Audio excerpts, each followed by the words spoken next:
Hey guys, welcome back. Season 3's nuke event was pretty dramatic, but it wasn't the only thing that was crashing and burning. A lot of PCs went down with it as well. If you've done this update and you're running into the same issue where it crashes and freezes once you're loading it or even just trying to load it, I have a little bit of an update here. Some of my previous videos have helped a lot of people get their PCs up and running so they're able to play Warzone. So I'm recapping a couple of things that I've done before and also adding an additional step that you can try and see if it helps you. Okay, so let's get to it. Now before we get started, make sure you subscribe to this channel, and if you're on YouTube, hit the alert notification. So the first step and the most effective step is to increase the virtual memory for the Warzone game. And we're going to begin by starting at the desktop, and then we're going to open up the Windows File Explorer. So this is the Windows File Explorer, and you see this PC on the left hand side. We're going to right click on it and go to Properties. So inside here, we're going to go to the right hand side again and look for Advanced System Settings. We're going to click on that, and then we get the Systems Property window. Let me just minimize out of this so you can see it properly. Okay, and you want to be at the Advanced tab. So make sure you're at the Advanced tab. And then inside here under Performance, we want to go to Settings. Click on that, and then this window is going to open up. So we're going to click on the Advanced tab one more time, and then we get Virtual Memory. So this is the paging filing system for Windows 10. We're going to increase it because by default, we have a little over 2,000 megs right here, and we want to increase it to allow it to have more space. Now, we can see here that my game drive here is the D drive on my PC.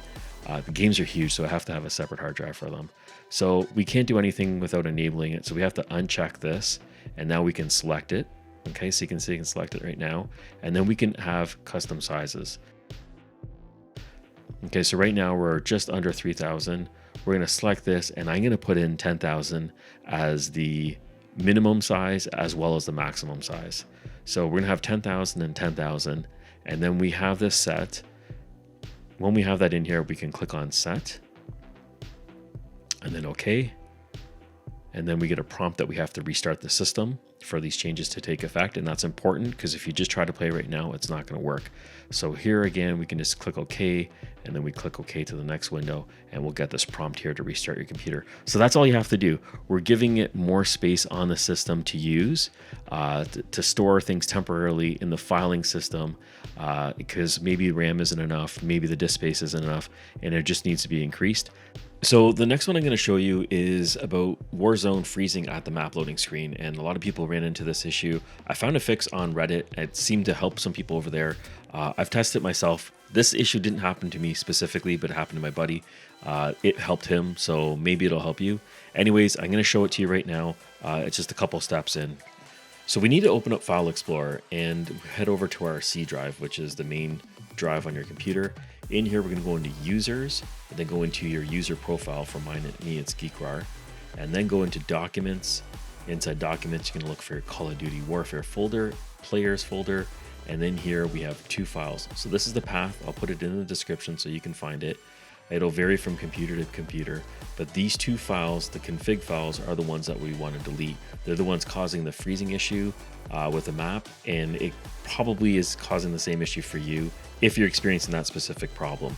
Now, when you delete it, you're resetting everything. So when you delete these two files and you go back into it, you are not going to see a lot of your settings that you have previously saved. So please be aware of that. Next thing you want to do is close down everything and then restart your computer. So I hope this does help you. If it does, let me know in the comments because I'm really curious. If it does, great. If it doesn't, oh well, we'll try something else. I'm always looking for other fixes. If you have anything that you know that works, share it with me and I'll share it with the community. I really appreciate it. So anyways, thanks for watching the videos. Appreciate your support, and I'll catch you in the next one.